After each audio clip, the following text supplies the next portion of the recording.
Merkle Media.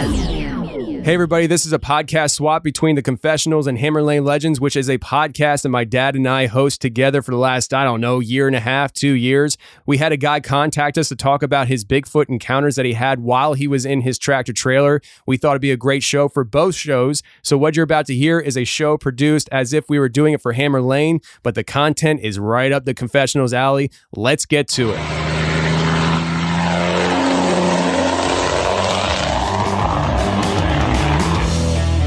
Put it in park, threw open the driver's door, ran out the side of the car, across the front of it, and jumped right off the side of the bridge in front of me. The only people that really pulled over were truckers.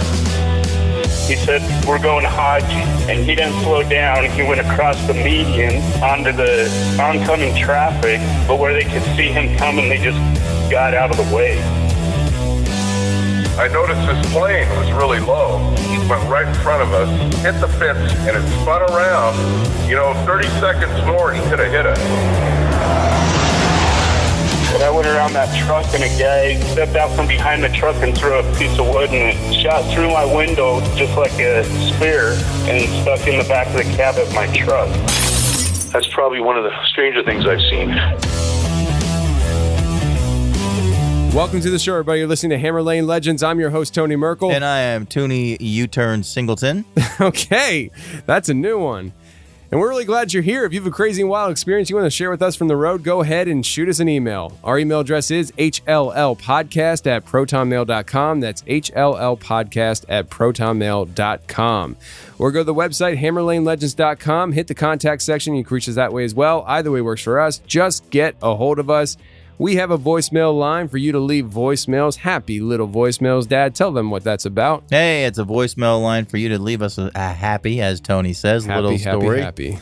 As long as it's 5-10 minutes long. If it's any longer than that, you need to contact the show, come on the show, and have a conversation with us. But in order to get a hold of the voicemail line for those short stories, it's 515-585-MERK.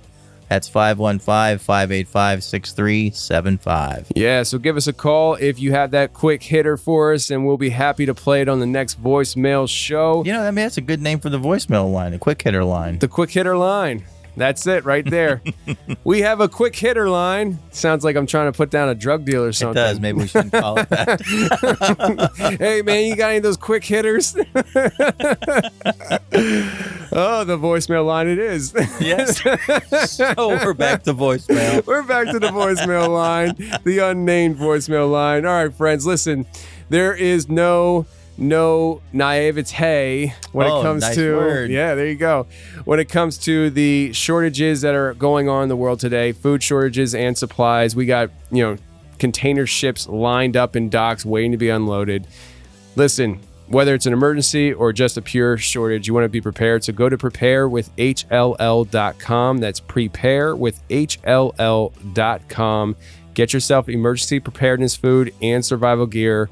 The food will last up to 25 years on the shelf. You really can't go wrong with making sure you and your family are going to be good to go for the next 25 years. Just let it sit there if you don't need it, because you just never know. That's preparewithhll.com. And last but not least, if you want to give us a little bit of a tippy tip, go to buymeacoffee.com/hammerlane. That's buymeacoffee.com/hammerlane, and buy us some coffee and keep us caffeinated. You got that right. Show us some love. Show us that love. Now, today we got Dylin coming on the show, and this is a different kind of show. Obviously, if you're listening to this right now, you're hearing me on the Confessionals and Hammer Lane Legends, so it's definitely different. It is different, because I'm here. Yeah, this is a pod swap. This is a pod swap or a swap cast or whatever you want to call it. We're doing a crossover show. A crossover show, right? So we got Dylin coming on the show today, and I thought it'd be good to have Dylin as a pod swap or a crossover show, because he's a truck driver and he's had Bigfoot experiences throughout his life, really, 3 in his childhood, and the 2 sightings that he had were as adult and while he was doing stuff with his tractor trailer. Yeah, very cool. So I thought, hey, that's like a confessional show and a Hammer Lane show, so let's do a pot swap or a crossover. So that's what we're doing today. We got Dylin coming on to share the Bigfoot experiences he had as a kid on the property he grew up on, and then what he saw as an adult, as a truck driver. This is an overtime episode. We do a whole other hour conversation with the house that Dylin grew up in, which was extremely haunted, and we get into that in the overtime. So let's get to Dylin right now.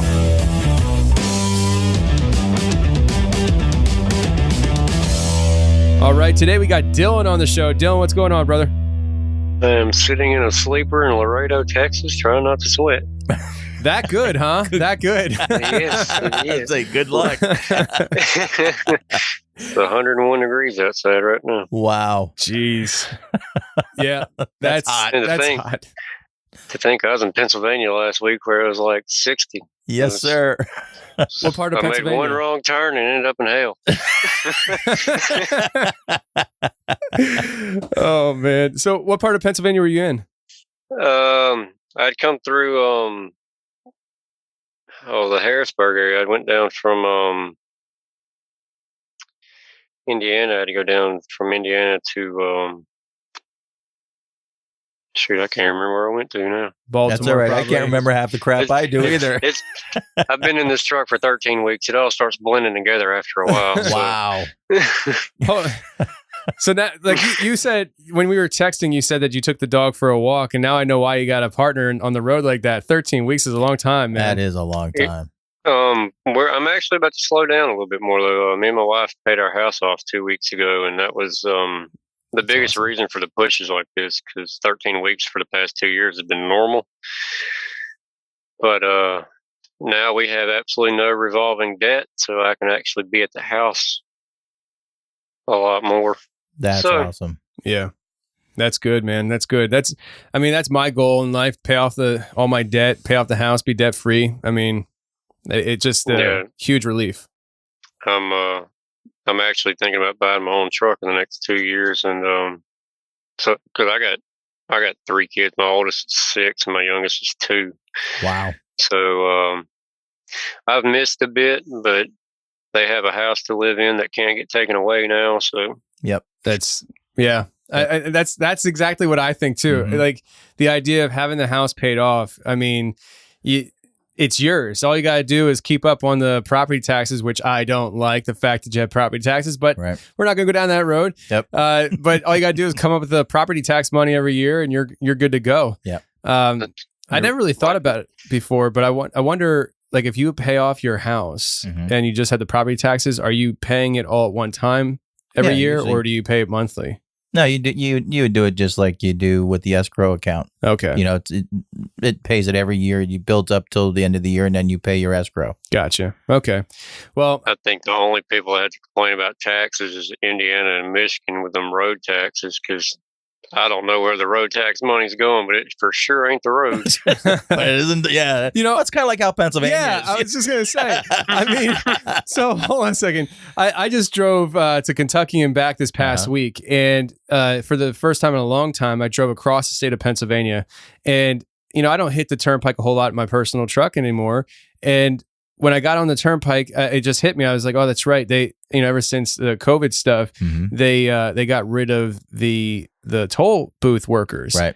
And at the same time, they got rid of those toll booth workers. They're not bringing them back ever again. Mm-mm. They raised the prices. I'm like, how does that make sense? So I'm like, okay, You cut the cost. Then you cut the cost with having to pay employees. You raise the price of driving on the turnpike, and I'm like, okay, these roads are gonna be amazing. Dunk, dunk, dunk, dunk, dunk, dunk, dunk. I'm like, where's this money going? Welcome to Pennsylvania. Sounds like a pinball game going. Yes, it does. It's like as soon as I came back into Pennsylvania, it's like da-da-da-da-da-da-da-da-da. And I'm like, you don't need the sign to tell me I'm in Pennsylvania. You know it as soon as you cross that line. Oh My man. favorite one's like Indiana. It's got like, you've been on the same 30-mile stretch of bad road, and then there's that one sign that says rough roads ahead. Like, wow, thanks for the warning 30 miles later, right?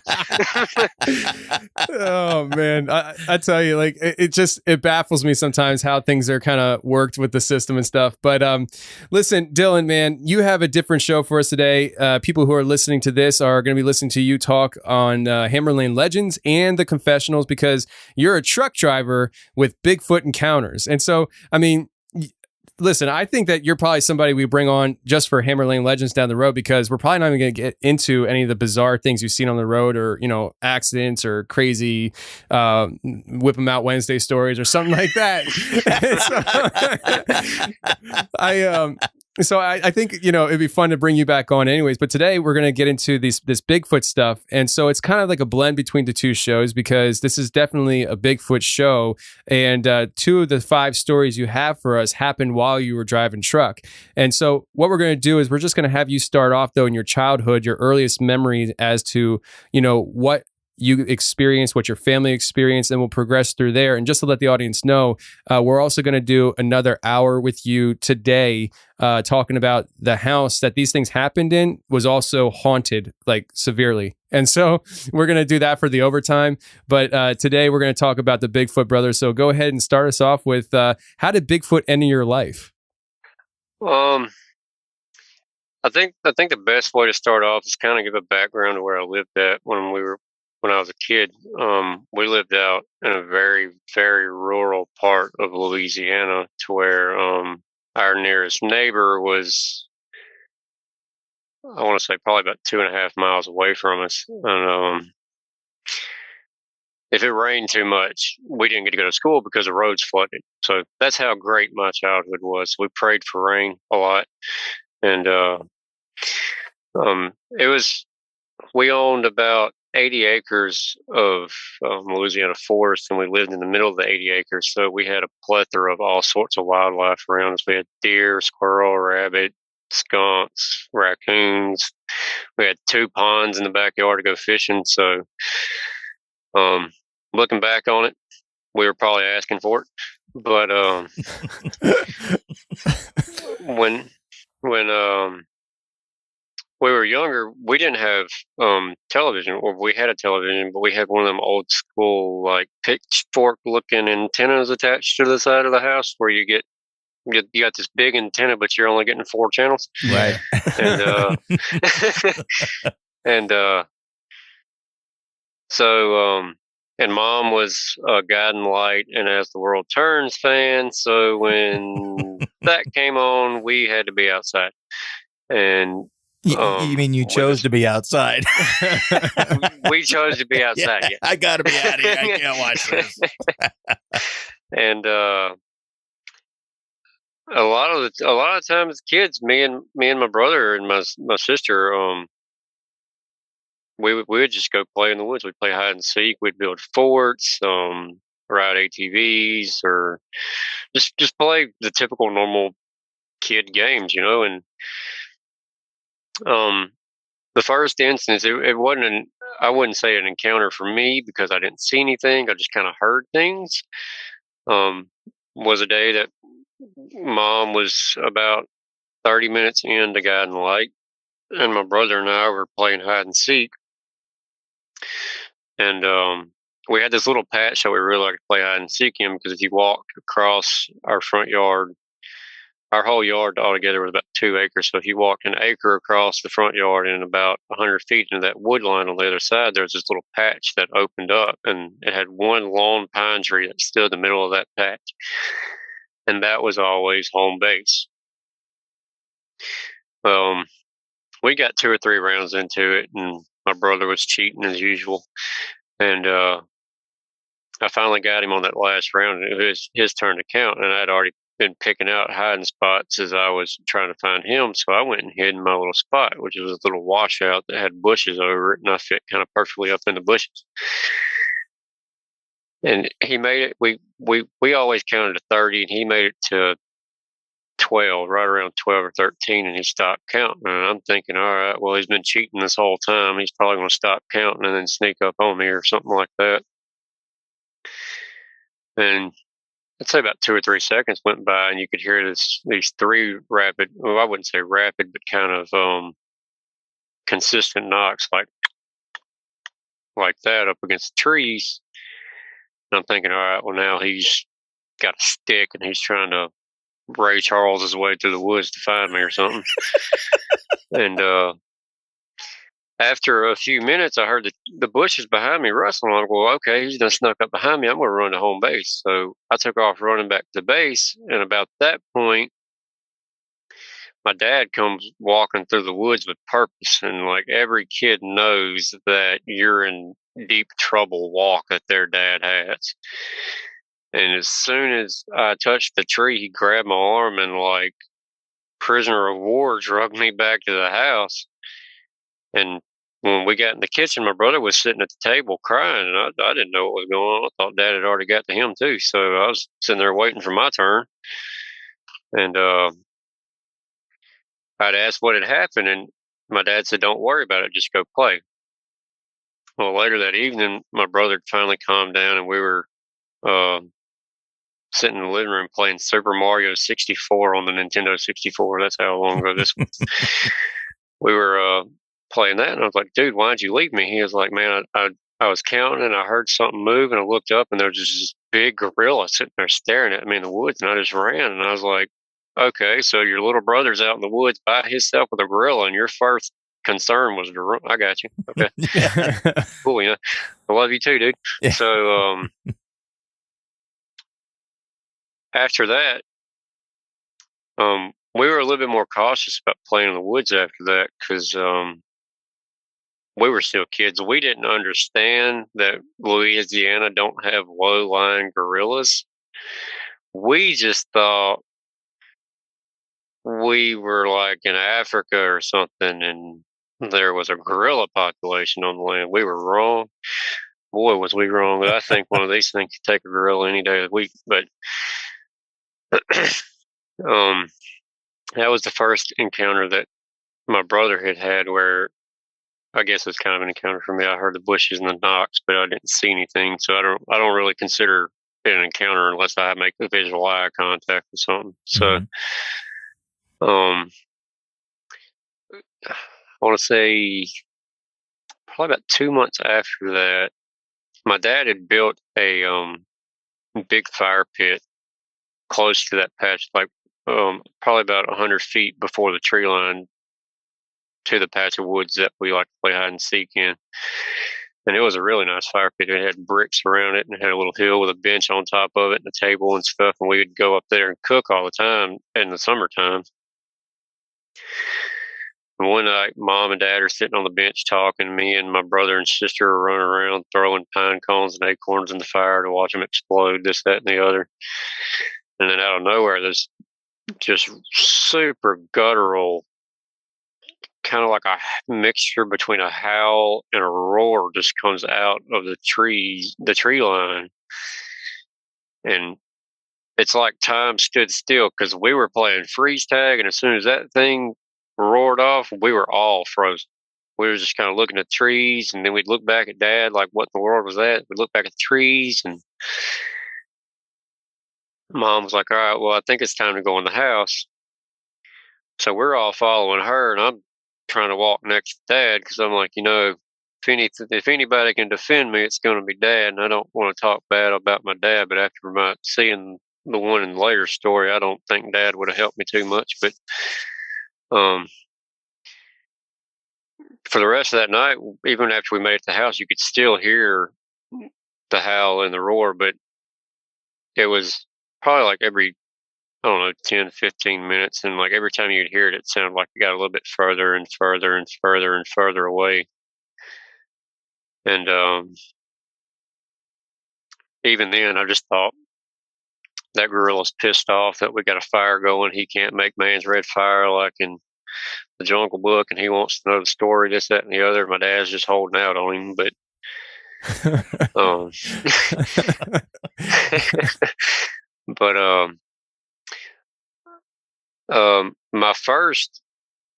my next instance, I was 16.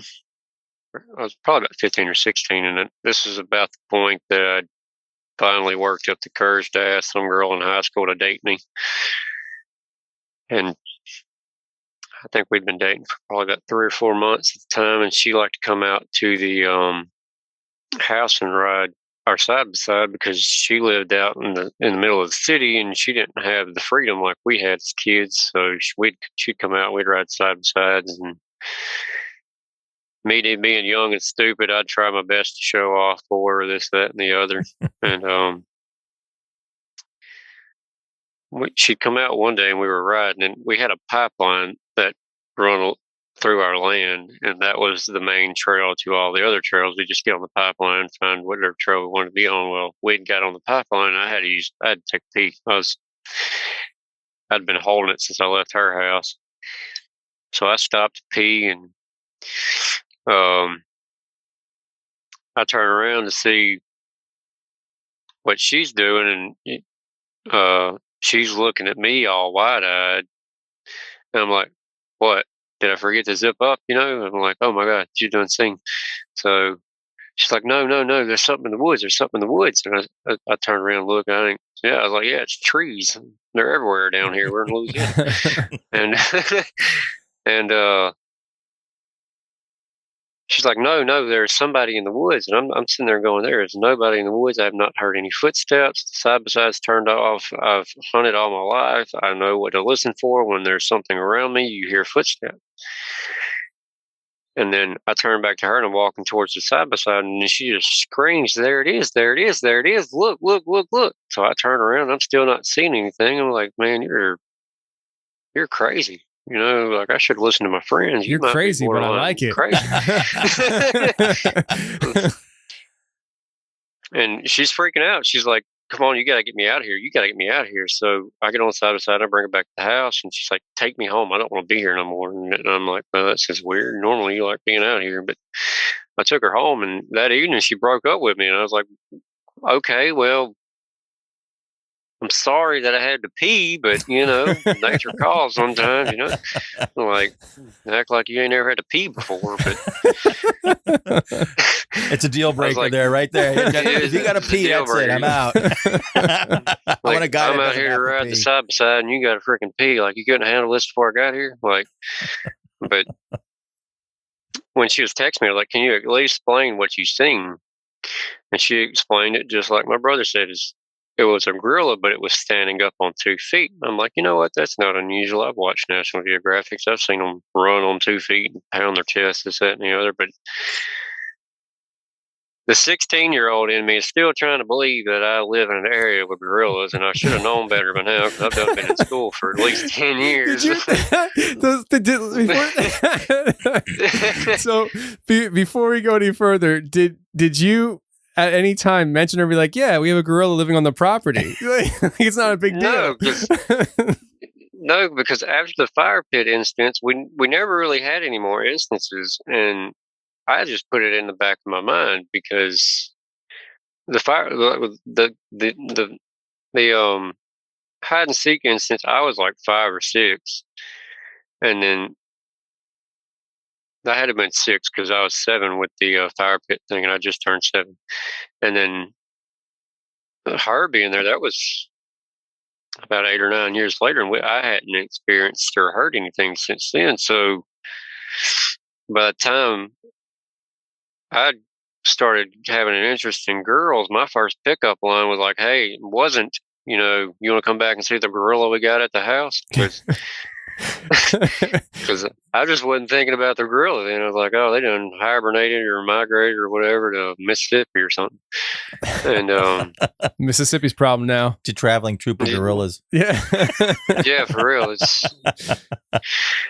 for real. And then after that, I was like, I didn't date anymore after that, because after that, she was like, they've got some kind of monster on their land, and ain't nobody wanted to come out. I had one friend that wanted to come to my house just because he wanted to see what it was, and I think he's the only friend I got left from high school. That's just because I think he's stupid back then. So she ruined your reputation in school, huh? Yeah. And it wasn't in the normal way. She said I had a gorilla. Yeah. She's like, they have a safari on their property and they have weird animals. It's not, no, he's weird. He plays Dungeons and Dragons or nothing like that. No, he's got a freaking gorilla on his land. Nobody wanted to come play with me anymore. Jeez.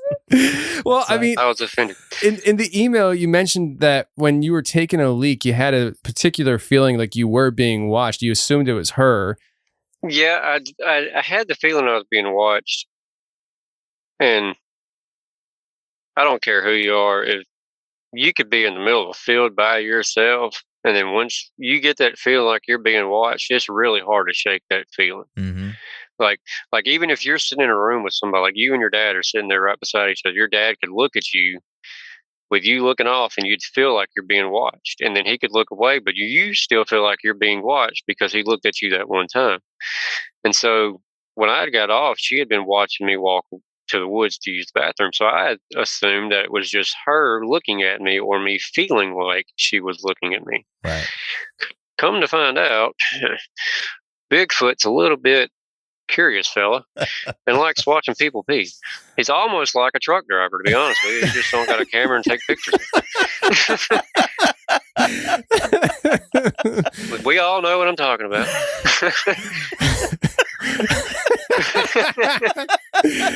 Oh man, Bigfoot's a perv. He's got them weird fetishes. Yes, he does. You should see his apartment. Yeah. The walls are covered with weird pictures. Just people in the woods peeing. Got this one last week. This is why they don't let y'all park here no more.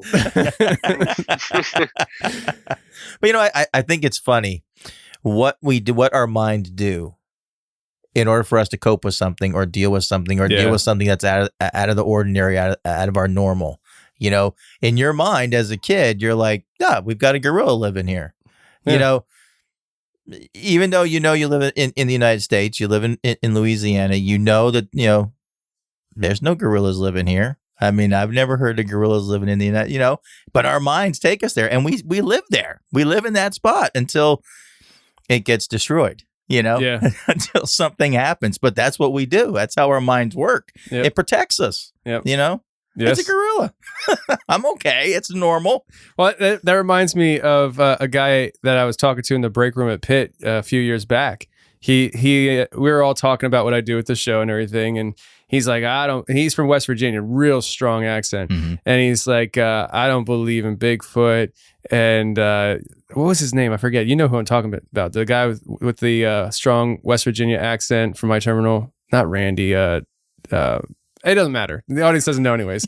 Right. They won't know. So, and he's like, I don't believe in Bigfoot, this, that, and the other. It's like, okay, whatever. I don't care. And then he proceeds to say, when I was in high school, me and my friends were driving around State College area out in the middle of nowhere. And we saw this baby monkey run across the street. Right. And I was like, a baby monkey in Pennsylvania at State College. And he's like, yeah, it was the strangest thing. And I said, are you sure it's a baby monkey? And he goes, what else could it have been? I'm like, okay. It's just, that's what we do. Yeah. You know? And I don't mean any disrespect to anybody, but it's just how our minds work. It protects us from the abnormal. And when I was a kid, I didn't even know it. Like, I knew what Bigfoot was. Bigfoot was that thing that they made in, what was it, Missouri, and it run over the cars. That's what I knew what Bigfoot was. The monster we truck. went to monster truck rallies all the time. Exactly. I seen Bigfoot every freaking day, but he didn't look like the Bigfoot that we had, the gorilla we had on the land. I just thought we had Bobo living out there in the woods. Knocking on trees and making hollers. I'm going to tell him you said that. That's funny. I also wanted to kind of hint back to I think it was the second encounter that your family had together at the bonfire, because you said this in the email. I just kind of want to say it to maybe hint towards what we're going to be talking about in the second hour with the overtime. But you went into the house, you were scared because of what happened outside, and something happened in your bedroom that didn't scare you nearly as bad as what happened outside, which kind of gives it a little bit of perspective. Yeah. As I mentioned in my emails, the house we grew up in was haunted. It was built on the land that an Indian burial ground was on, but between that point and our house, there was a plantation house that housed, I think, something like somewhere between 30 and 50 slaves at the time. And then there was a one-room schoolhouse that had burned down, and a couple of the kids had ended up getting trapped inside the school when it was burning down. They burned to death, and then my parents thought, "Hey, let's buy that land and put a house on it." So Perfect. our kids won't be screwed up by that. But that night we got back in the house, and the way the house is set up, we have a front door, foyer, and then there's what we call, I can't remember what we call it. It was just a room there, like a guest room off there to the side. And then you'd walk into the living room, and you could either make a left around the bar into the kitchen, or you could go across the living room into the hallway, which to the left was my sister's room, then the middle room was my room, and then the far end was my brother's room in the guest bedroom. And my brother and sister and I all had closets that had double doors on. Like you'd have one door here, and then there'd be a wall divider, and then there'd be another door over here. And I had a little boy in my closet that would stand in the wall divider because the whole closet was open, and he would play peekaboo with me on a pretty regular basis around that wall divider. He'd either look out one door and then pop back in and look out the other one, or he'd look out that door, pop back in, and look back out the same door to see if I'd catch him in the other door. And that's for a different time. There's a lot there that we got to go over. Well, I mean, we'll get into all that stuff in the overtime. And I remember you said, you're like, and that's the least of my worries with that house. Yeah, that was the least of my worries at the time. So, and see, that's another thing. Like Brian said, it's weird what your mind does to cope with things. So that the whole time of my childhood, I thought that little boy was just my imagination. That was my imaginary friend Ralph. Wow. So turns out. I had one question for you. With all the stories about with your dad and that kind of stuff, it sounds to me, and I mentioned this to Tony earlier. It sounds to me like your dad knew what was, something was like he had an experience at some point earlier that, when your brother came running home and he was crying and your dad came and got you. It doesn't sound like your dad was flustered by it. It was just like, we need to go at the bonfire. The same type of thing. It's like, we just need to go in the house. We need to get away from here. So did your dad have an experience earlier in his life? Yes. When they first bought the house, or when they first bought the land to build the house, my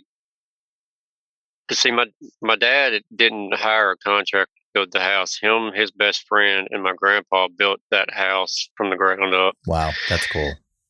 And they were always having experiences. Before they cleared the land around the house, they'd be working on the house, and all of a sudden a rock or a stick or something would come flying out of the woods and just hit one of them. Like, it wouldn't necessarily hit them, but it'd be within close enough proximity that if it would have skipped, it probably would have hit them. And I found out later in life that he had actually seen it one day when they were working on the house, and I was like, "That wasn't your cue to stop building the house." Sell the property. You knew Let's that go. we didn't have gorillas. I did not know we didn't have gorillas. Right. So you're at fault for this, Dad. It's your fault. Blame him for the gorilla experience and being a truck driver. If I wouldn't It's his fault. Yeah, it is. He was a truck driver. There you go. I think Gets in the blood. Yeah, we forgot to mention that at the beginning that you started driving at 18 and your dad had taught you how to drive. Okay. I'm going to correct that. I started driving legally at 18. There is a qualifier. Because my dad had owned a logging company when I was really young. And that was actually my first job. We had to set up a lot like most plants do, where he had 4 different trucks and 8 trailers and a yard truck. And my job was to run the yard truck. I'd grab an empty trailer, get it loaded, set it out for when the road trucks come back from the mill. All they had to do is drop the hook. And the first truck he ever trained me in was a 1958 Mack Thermodyne with a 4 quadruplex twin stick transmission in that dude. Wow. I was 12 years old, right at puberty. I'm going to tell you right now, that first week of puberty, my right arm was so tired, I could have beat Arnold Schwarzenegger to arm wrestling contest.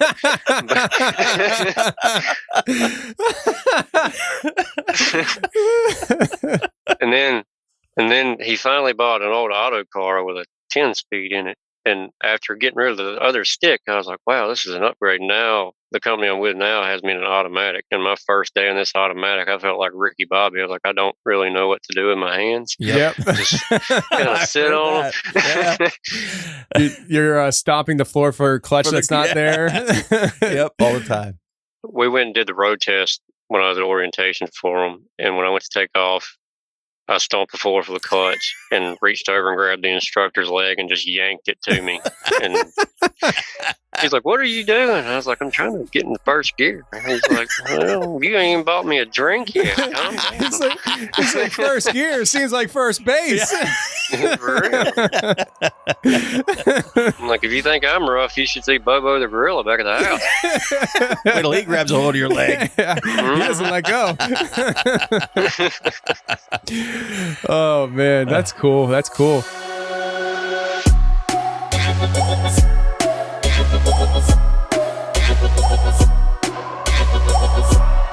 All right, today's episode is brought to you by HelloFresh. And friends, recently I've lost significant weight since February, actually. I wasn't necessarily huge and really overweight, but I did need to lose some pounds, and I have lost some pounds, almost 30 pounds to be exact. And a lot of that has to do with the calorie smart meals that we've been using with HelloFresh.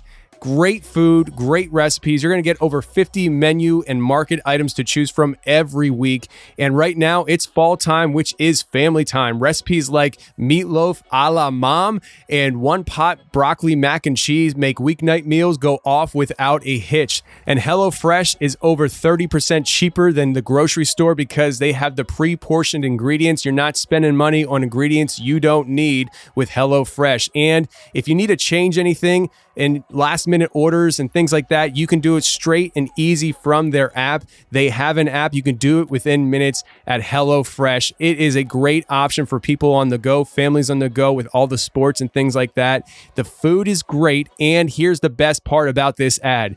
Go to HelloFresh.com/confessionals14 and use code confessionals14 for up to 14 free meals, including free shipping. We are feeding your family for 2 weeks. 14 free meals right there at HelloFresh.com/confessionals14. Go get your 14 free meals right now.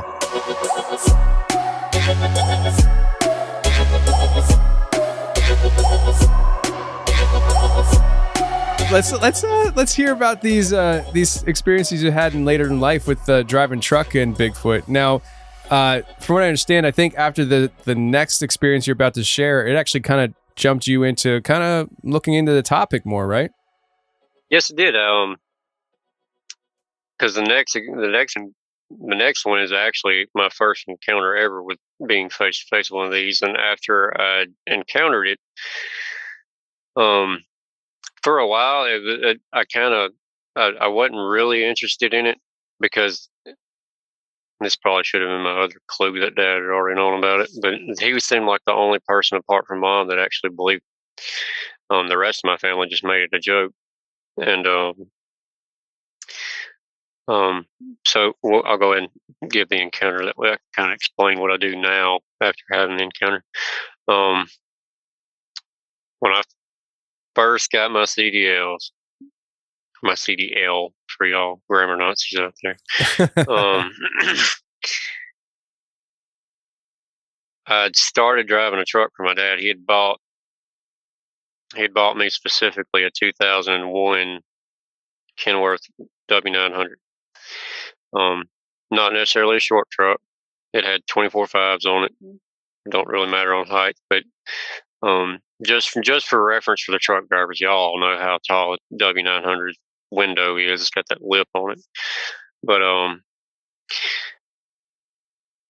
and the routine for us back then is when we'd always go home with a load no matter what, and we'd get up at between 11:30 and midnight, and we'd go to the mill, and then we'd come back to the woods, which is about a 2-hour drive, get our next load, go back to the mill, and be back in the woods by about the same time the ground crew's getting to work. So by the time Dad and them's already there, I've already made 2 loads, and I'm like, y'all are slacking. But I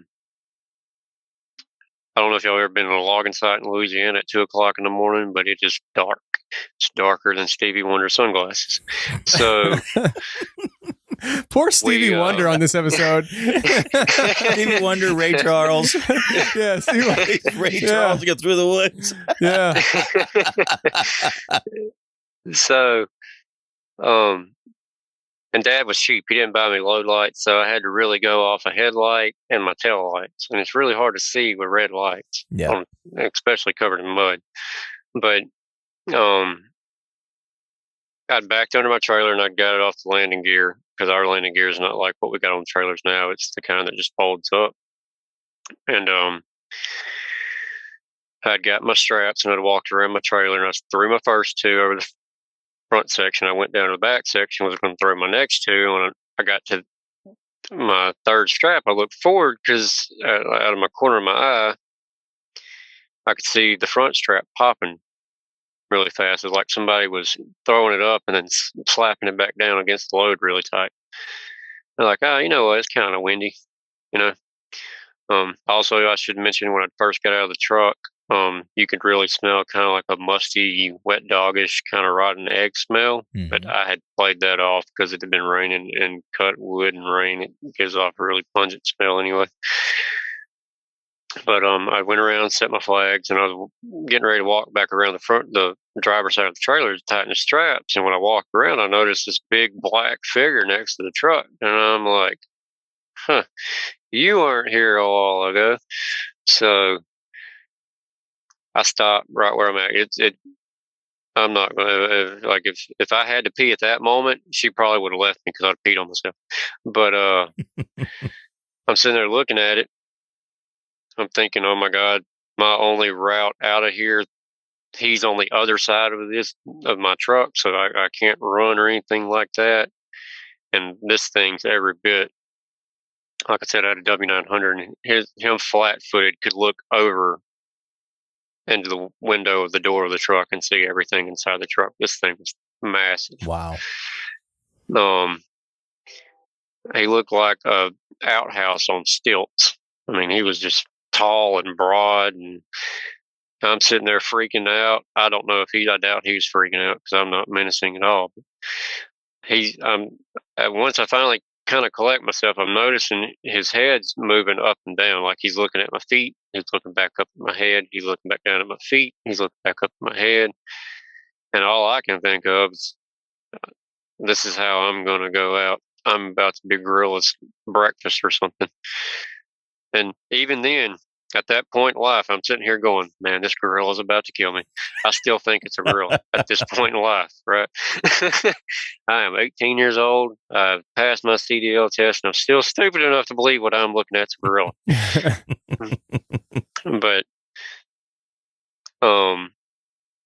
we stand there for, I don't know, it's probably 30, 45 seconds. We sat there just looking at each other. And like, when I first seen it, I was scared. But after a while, the feeling of fear kind of went away.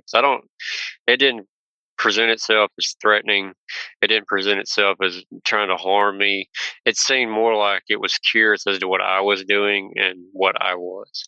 It wasn't walking towards me. It wasn't walking away from me. It wasn't making no motions. It wasn't making no sounds. It was just it was just looking at me. Maybe it was sizing me up. I don't know. But after about that 30, 45 seconds, my cousin, who also drove a truck for us, had come in, and the headlights flashed around the front of my truck. And when that flash happened, he took like 3 steps and cleared a 20-foot space from where he was standing at next to my truck into the woods, and he was gone. And when he was gone, it sounded like a freight train going through the woods. I mean, he was stomping and throwing stuff down, running through all sorts of trees, this, that, and the other. And I'm still kind of in shock, because I don't move. I'm just standing there next to my tires, like, what in the world was that? that and my cousin come around the truck and he seen me just standing there looking off into space. He's like, "You all right?" And I told him what happened. And he was like, "You take any cough syrup this morning?" Because I'd been having the flu, and he was trying to throw it off as me hallucinating from the cough syrup. And I was like, "No, I take no cough syrup. I didn't want to fall asleep at the wheel this morning." But after that, I went to get back in the truck, and you could kind of smell a little bit of a burnt hair smell. Mm-hmm. So I don't know if he brushed against the smokestack on the truck and it just kind of singed his hair a little bit. I couldn't ever find hair on the truck when it got daylight. So I don't really know.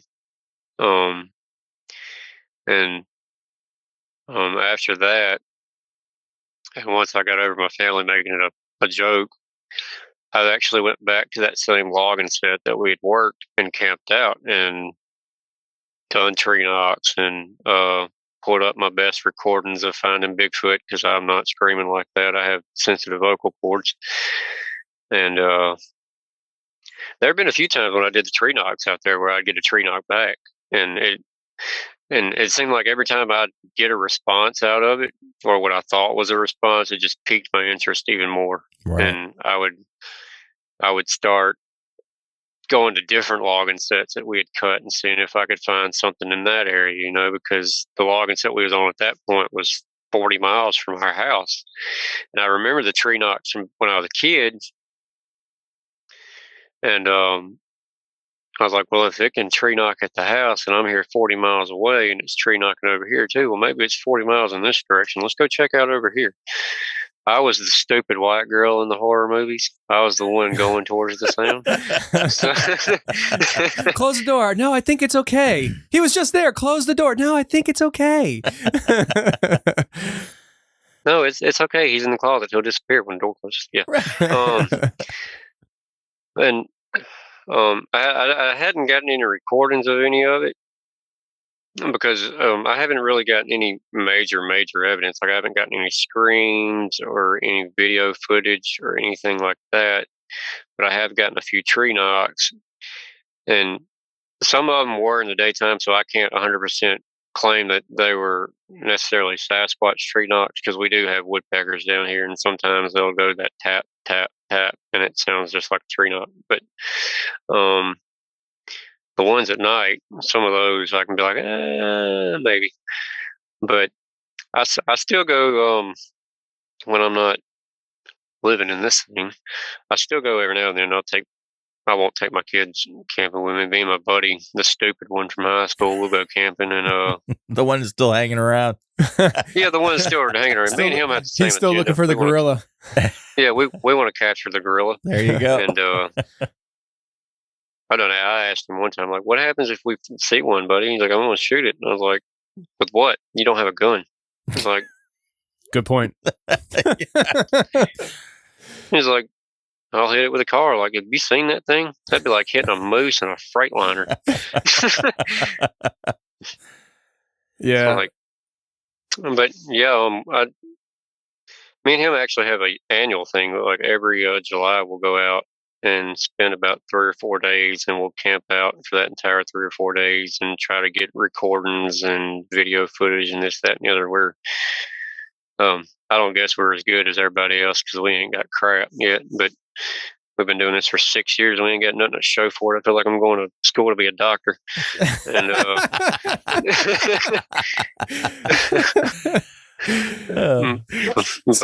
so when you had this experience and you go home to start trying to figure things out, what'd you say? Like, I know you had to go to Google. Did you type in like gorilla in Louisiana and like Google autocorrects you Bigfoot in Louisiana? You're like, no, dang it, gorilla, no Bigfoot, gorilla, no Bigfoot. Oh crap, it was a Bigfoot. Is that when the light bulb went on? Well, when I was younger, me and my dad actually had this, well, I wouldn't say this argument, but he had joked with me one time. I was like, maybe it was a Bigfoot. And I was like, that was not no monster truck out in the middle of them woods. But I think I know a big truck with all them tires on it if I seen one. But when I went home, believe it or not, I actually typed in escaped gorilla from local zoo I knew because it. we actually, I knew it. yeah, like I was like, maybe there's like a weird gorilla out here just living it up out of freedom, you know. He done escaped Alcatraz and he's out here in the middle of the woods living it up. But when I looked it up, it pulled up pictures of the skunk ape, and I was reading the description of the skunk ape, and I'm sitting there going, "Man, I smelled that smell," and that's about how big this thing was. And yeah, his hair kind of looked like that because it wasn't like to describe what I'm talking about there. I didn't get a really good look at the hair, but you could see that it wasn't. It didn't look like he was covered in Bob Marley wigs from head to toe. It wasn't all matted up in the dreads or nothing like that. It was fine, coarse hair. And I'm sitting there looking at the picture of this thing on Google. And I'm like, that's what I seen. So I typed in skunk ape.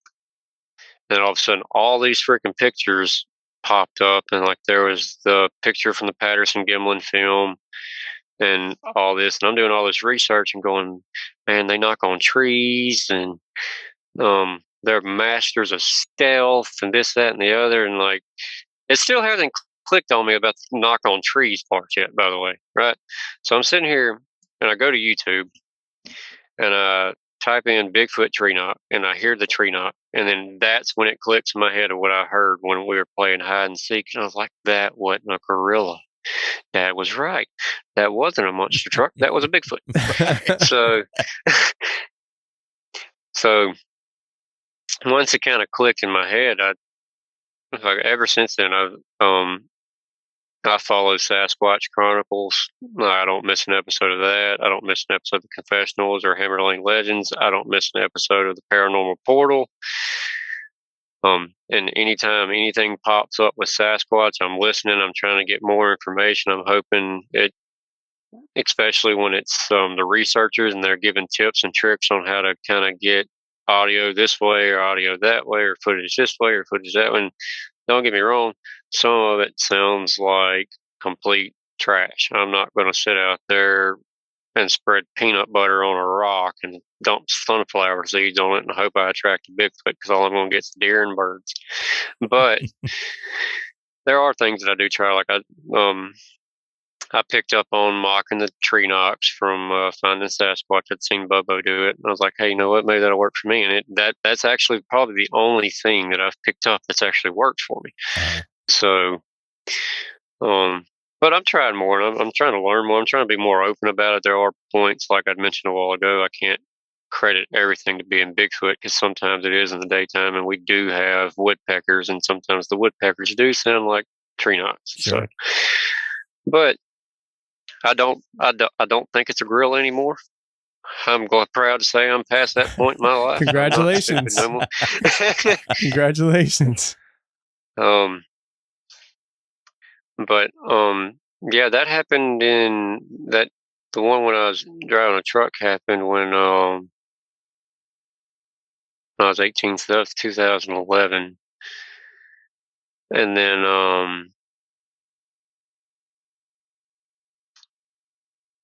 I started driving over the road in 2014, and I'd been with this company because this is the only over the road company I've ever been with, and I've been here for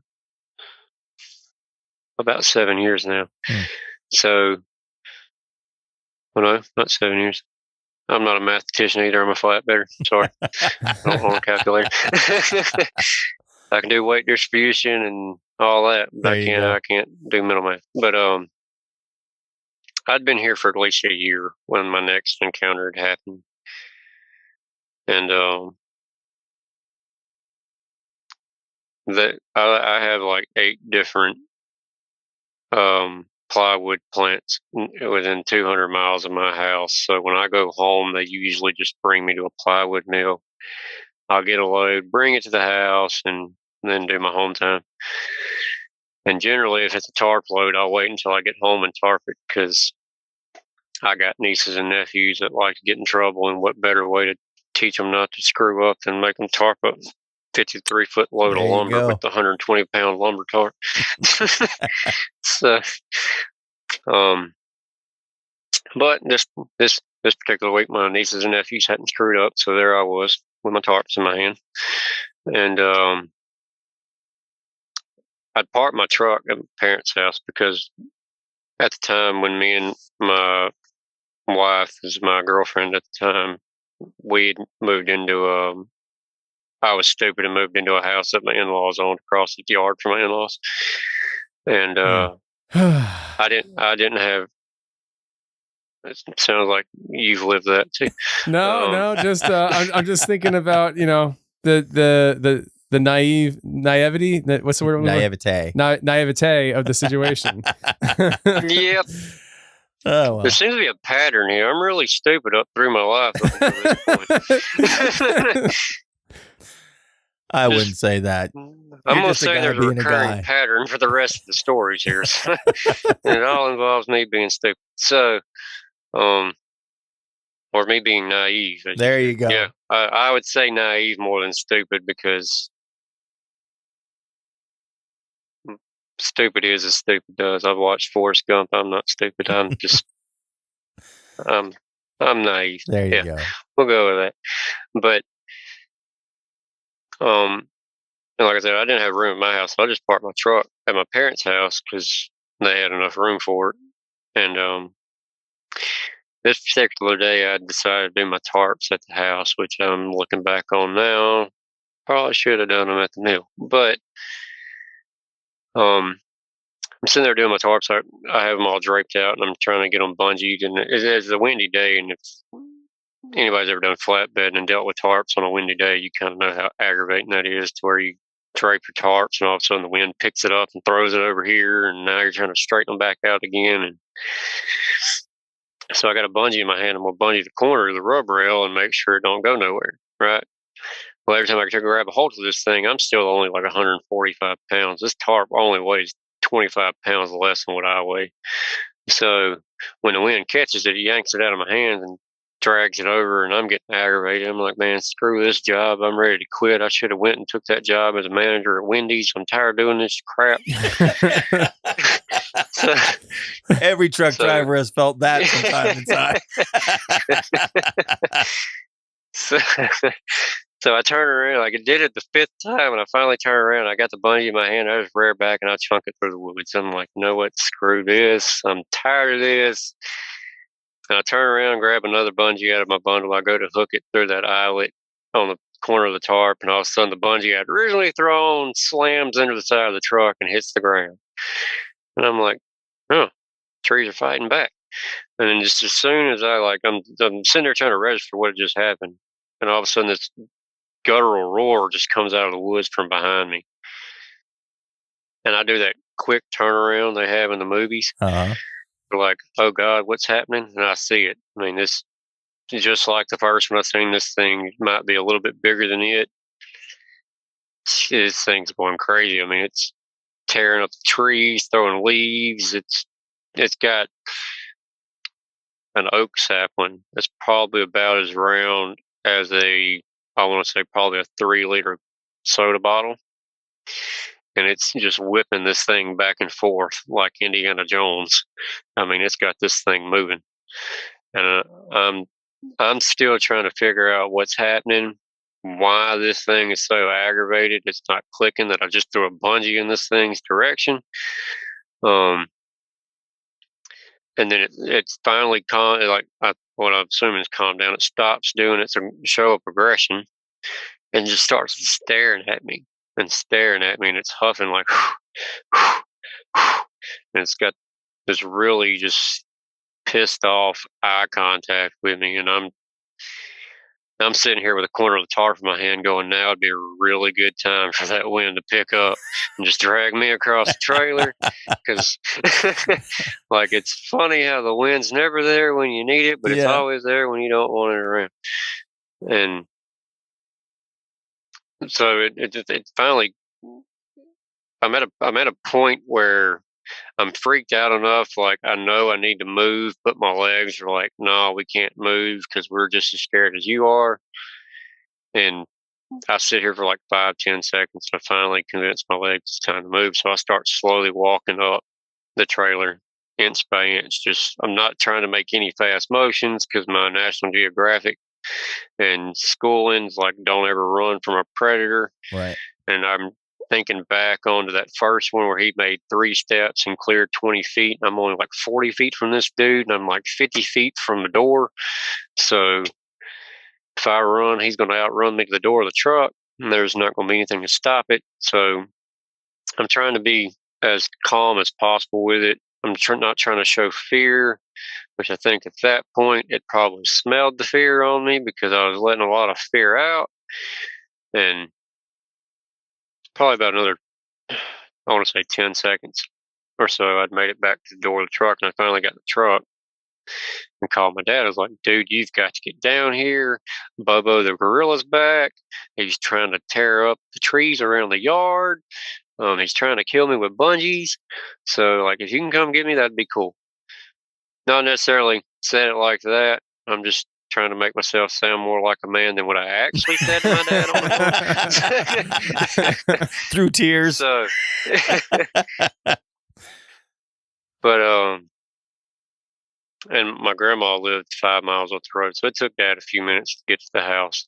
And when he finally got to the house, I guess the thing had hurt it because we had a really long gravel driveway, and I guess he heard my dad coming because he turned around. He didn't run, he didn't jog, he didn't walk fast. He just kind of started slowly blending himself in with the trees around him to where we would lose sight of him. Dad power slided into the front of the truck, ironically with his door and on my side. I'm like, that's not helping me at all. And now I got a Bo Duke across the hood of the truck and get in. And if I trip and kill myself, thing's gonna have at it. And I get in the truck, and he's like, okay, explain to me what you've seen. I explained everything that happened. Like, this thing had to have been at least 7'5", 7'6" at the most. Because after I was all said and done with, I went and found that oak tree, and it had one little limb that I remember seeing whipping back and forth, and I measured from the ground to it, because I remember from that distance, he looked like he was only about 2 or 3 inches shorter than that limb, and that was 7 feet 8 inches. So I explained all that to him. The hair, the facial features, like he had a really primal facial feature, like he looked like he had the same shape, head, and facial features as the gorilla, but it was more not necessarily primate, but not necessarily human. It's kind of right there in the middle. It wasn't protruding. The eye sockets were kind of sunk in a little bit, but he didn't have no big Dan Aykroyd and cone heads shaped head. Right. He just, it looked like a Bigfoot. It looked like the thing from the Patterson Gimlin film with just a little bit less of a coned head. His hair was not necessarily black, more of like a darkish brown in most spots with lighter brown in other spots.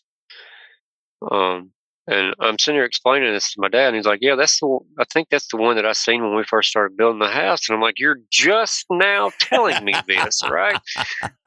I am 23 years old, and you're just now telling me this. I wouldn't be parking here right now if it wasn't for that.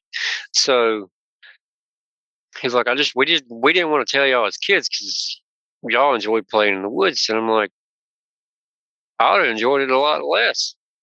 I'd probably been a gamer right now if it wasn't for that.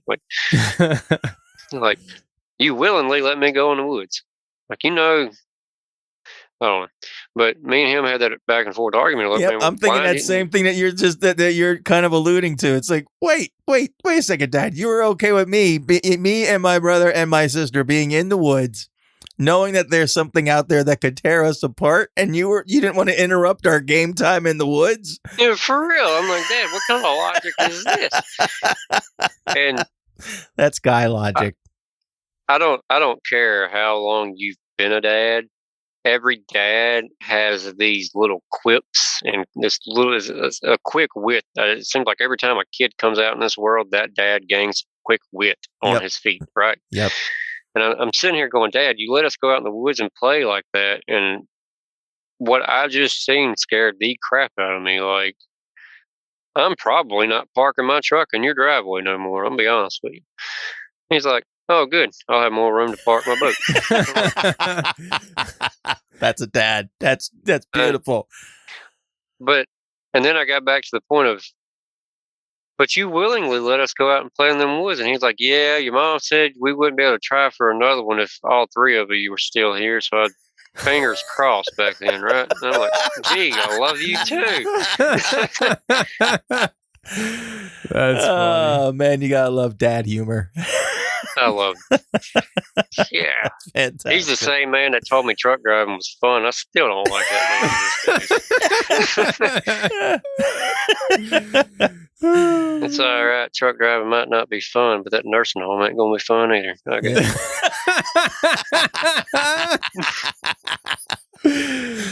Oh, that's But yeah, I explained everything to him, and he's talking about, well, this is what we had seen back then, and what he described wasn't 100% what I had seen. I mean, his was a little bit differently, and I don't know if Sasquatch is like human and primates where they have different generations, because, like I said, they built the house in 92, and at this point it's 2014, so it's been a while since they built the house. And he's explaining all this to me, and I'm sitting there thinking, I wonder if Bigfoot has generations, where the generations just live on the same land, like kind of like humans do, this, that, and the other. And I said, well, what made you think this would be a good idea to live on this land? He's like, well, this is all the money me and your mom had at the time was this land. This is what we bought. We didn't really have a choice. We'd already invested so much into it. We was just going to make the most of it, and they have made the most of it. They still own the house today, still live in that house this day. I think they're crazy. We'll get to that in the next segment. But that was my last Bigfoot encounter at that house. And after talking to several, like my grandpa, my dad's dad, because Dad lived in the same area that my great grandparents lived in. We still have the original homesteaded house that my great great grandfather built on the land that we own. Wow. And we still have his original garden plot and everything. Like, you can climb in the attic of that house and see the original cypress timbers he put in the roof. So the house has been in the family for the land has been in the family for generations. And how our family works, it's not like when one of the elders dies, you inherit the land. They give you the option of buying your own piece of land off the acreage for X amount, like the market price of like $5,000 an acre. They'll let you buy it for like $1,500 to $2,000 an acre. Wow! That way, the family's still getting money, and you're getting land, and it teaches you to appreciate what you pay for, this, that, and the other. Yeah, and it keeps it in the family. I mean, it keeps the land in the family that way too. Yeah, and it keeps the land in the family. And we have, like I said, we have at least 4 generations of family living on the land right now, and it's about 2,000 acres of land between the whole family. But we have a lot of family too. So, and he explained it to me like that we'd bought the land from your grandparents. We didn't have any more money. We had invested everything in the building materials for the house. We were just making a go of it, and I was like, I get that. Like, I understand that, because now I'm a homeowner. I really do understand that. But you still let me go in the woods. Like, I'm not really mad about the house, because it's the house. I mean, sure, there were things in the house to worry about, but that thing could harm me a lot quicker than that stuff could. Right. So it was like, when I was a kid, we played in the woods all the time. We heard the same thing you heard, and it never bothered us. It never tried to harm us. It just wanted us out of its area. And I was like, so that's why you came and got me the day we was playing hide and seek? He's like, yeah, because it was letting you know you needed to leave, But I knew when your brother come back crying and explaining what had happened that you were going to be too young to understand what to do. I came and got you. I was like, okay, I get that. So, I guess a lot of it when we was kids, it was Dad was just trying to live with it. It wasn't trying to encroach on its land or anything like that. If it wanted us out the area, Dad would get us out of the area. We weren't trying to piss it off or anything like that. We weren't chasing it down with cameras or letting people come try to take videos of it, this, that, and the other. It was just trying to respect that it was there, and hopefully it respected that we was there. And in most cases, it did. It didn't bother us. We didn't bother it. And Dad still tells me about hearing the whoops and the tree knocks and weird sounds he hears on occasion.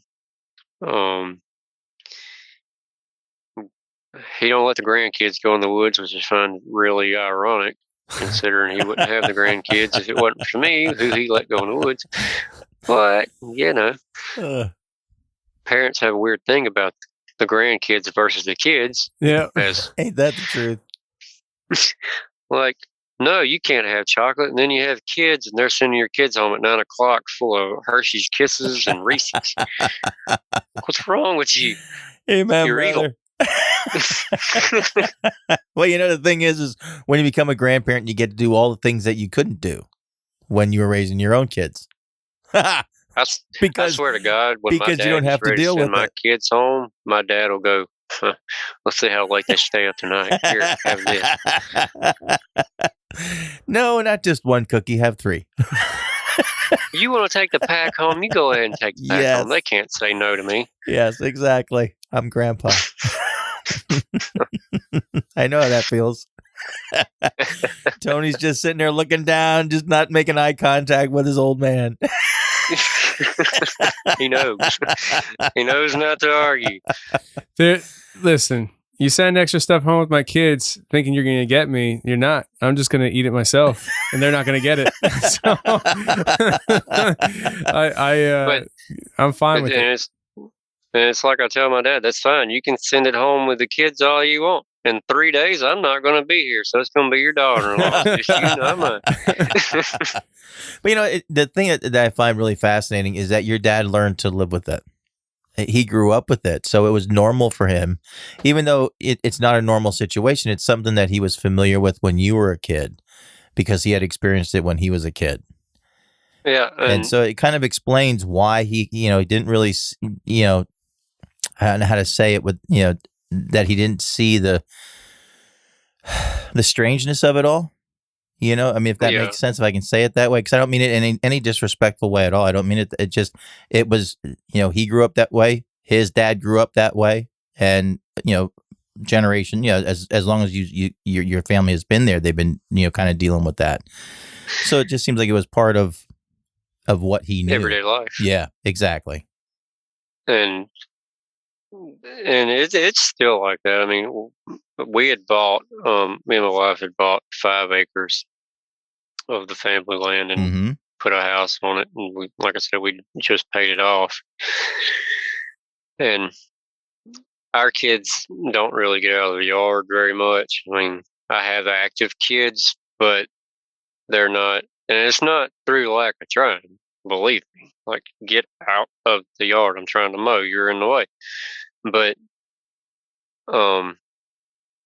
they just don't leave the yard.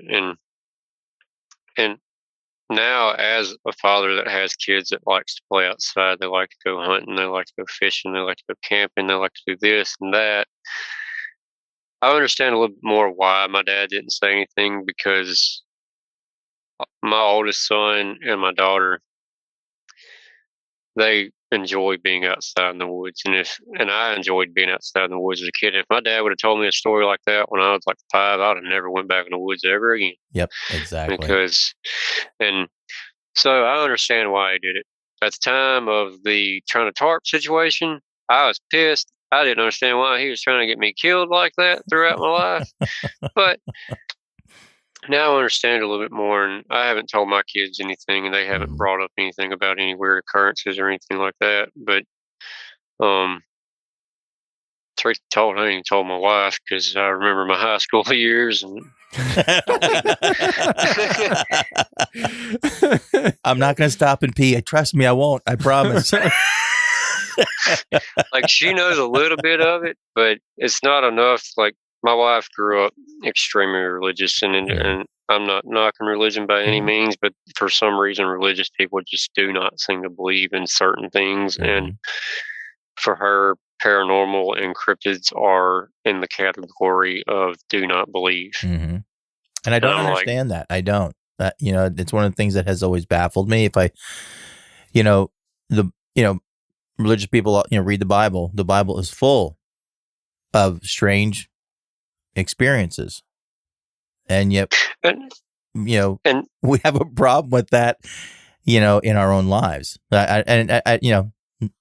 Not trying to get religious or get spiritual, and it's one of those kind of, because I'm a Christian, and I don't see, I just feel like these things they're real. There's people experience stuff, and there's so many people who just look at it like, nah, you're crazy, nah, that doesn't, it had to be this. They rationalize everything away, and so I kind of see where you're coming from. I get that, and I completely agree with you. And like I said, I'm not trying to get religious. I'm not trying to knock religion, but I have two groups. I have the open-minded religious people, and I have the closed-minded religious people. And my wife grew up in the closed-minded community. The open-minded ones are the ones that believe in all this, and they listen to all these stories and go, "Wow, that's fascinating," And then there's like my mother-in-law. I'd explained one of the stories that I actually told my in-laws about the hide and seek story, and my mother-in-law, I don't believe in any of that. I was like, well, why not? There are so many different accounts of this. How can you not believe in it? She's like, I've never seen it before. I'm like, you go to church and read a book about somebody that you've never seen before, but you won't believe in Bigfoot. Yep. Like that is like so contradictory to what your life is about, but I'm not one to judge. Right. Yeah. So I get that. In situations like that, I usually just drop it because I don't like arguing religion. Everybody's entitled to their own religion and their own beliefs. I'm not one to try to change that. So what I think one of the things that I find kind of ironic in that vein is that it's people who you know and people who you love. And when you share an experience that you've had, you've had, it's not like you're third handing it to someone else. My friend's friend said that they saw this and this and this. This is an experience that you had, and people that don't accept it. And I don't know where to go with that sometimes. Anyway, you know what I'm saying.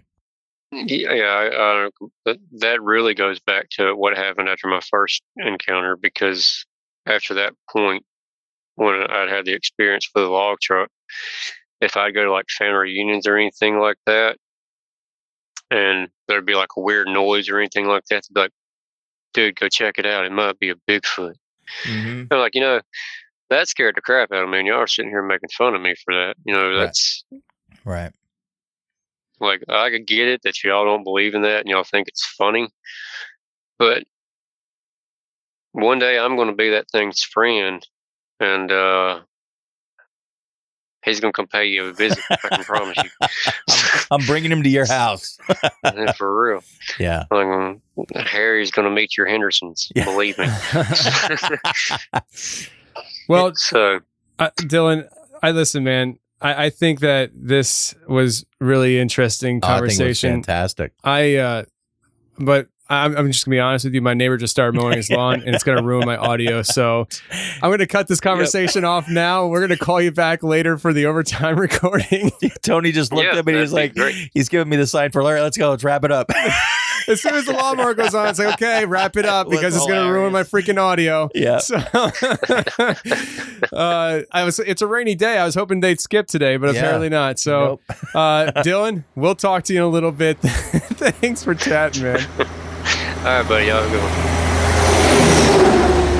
one. Well, that's the show, everybody. We really hope you enjoyed it. Dad, what can they do if they enjoyed the show? If you enjoyed it, share it. Just share the show. Share it on your social media. Share it on Twitter, on Facebook, on IG, wherever it is that you share stuff. Share it and just talk to people. Yep. Share it by word of mouth. Share it with people you know. Share it with people you don't know. That's right. Share it. Just share the show. And friends, thanks a lot for tuning in. If you're listening to this show on the Confessionals, please go ahead and subscribe to Hammer Lane Legends. It's on any podcast playing app. We are on YouTube as well. We post up there when we can. But if you want to listen to all the archive shows, just subscribe to any podcast playing app, Hammer Lane Legends, and there will be 80 plus episodes right there waiting for you.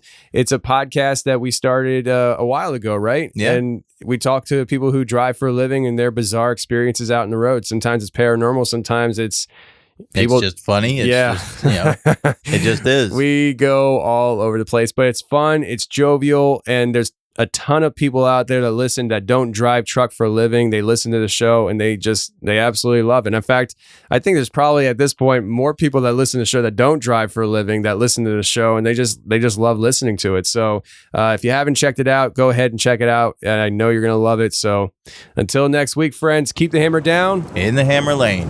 Bye. Awakened from the forest in the depths of the abyss, this creature is a paradigm of time lost and time itself.